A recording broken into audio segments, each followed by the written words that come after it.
തിരഞ്ഞെടുത്തത്.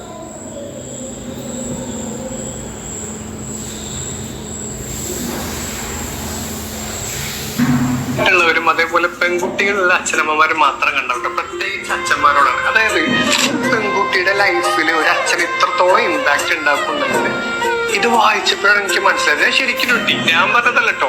ഇതൊക്കെ ഓക്സ്ഫോർഡ് യൂണിവേഴ്സിറ്റിയുടെ കണക്കുകളാണ് ഈ പറയുന്നത്. എന്താ പറയുന്നതെന്നറിയോ, ഒരച്ഛൻ ഒരു പെൺകുട്ടിയുടെ ലൈഫിൽ ഒരു അച്ഛൻ കറക്റ്റ് ആയിട്ടുള്ള എഫേർട്ടും സമയം ഇൻവെസ്റ്റ് ചെയ്യുകയാണെങ്കിൽ ആ കുട്ടി 90% സക്സസ് ആവാനുള്ള ചാൻസ് കൂടുതലാണെന്നാണ് പറയുന്നത്. അതിൽ ഒന്നാമത് പറയുന്നത്, അച്ഛൻ നന്നായിട്ട് ഇടപെടുന്ന കമ്പനി കൊടുക്കുന്ന ഒരു കുട്ടി സേഫ് ആൻഡ് സെക്യൂർ ആയിരിക്കുന്ന പറയുന്നത്. അത് എന്തെങ്കിലും പ്രശ്നം ഉണ്ടാകുമ്പോൾ ആ കുട്ടി ആദ്യം ചിന്തിക്കുക, ഞാൻ കോൺഫിഡന്റ് ആണ്, കാരണം എനിക്ക് എന്ത് വന്നാലും എന്റെ അപ്പ ഉണ്ടല്ലോ എന്നുള്ളൊരു ചിന്ത അവർക്ക് ഉണ്ടാവും. പിന്നെ ഇവര് നെഗറ്റീവായിട്ടുള്ള ഏതെങ്കിലും സാഹചര്യങ്ങളിൽ പെട്ടാലും ഇവര് പെട്ടെന്ന് ഒടയൂല. കാരണം ഇവർ ചിന്തിക്കണ്ട, എന്ത് വന്നാലും എനിക്ക് എന്റെ അച്ഛൻ ഉണ്ടല്ലോ എന്നുള്ളത്. ഞാൻ പറയുന്നത്, അച്ഛൻ സ്നേഹിച്ചതുകൊണ്ട് കാര്യമില്ല, സമയവും സ്നേഹവും കൊടുത്തിട്ട് അവർക്കത് മനസ്സിലാവണം കേട്ടോ, that you are loving dum എന്നുള്ളത്. പിന്നെ ഈ പഠനം പറയുന്നത് എന്താ, നല്ല ബോണ്ടുള്ള ഒരു അച്ഛനുണ്ടെങ്കിൽ ഒരു പെൺകുട്ടി നെഗറ്റീവ് ഇൻഫ്ലുവൻസിലേക്ക് പോകാൻ, അതായത് വേണ്ടാത്ത കൂട്ടുകെട്ടിലേക്കും സഹവാസത്തിലേക്കും പോകാനുള്ള സാധ്യത വളരെ കുറവാണെന്നും ഇവർ പറയുന്നു.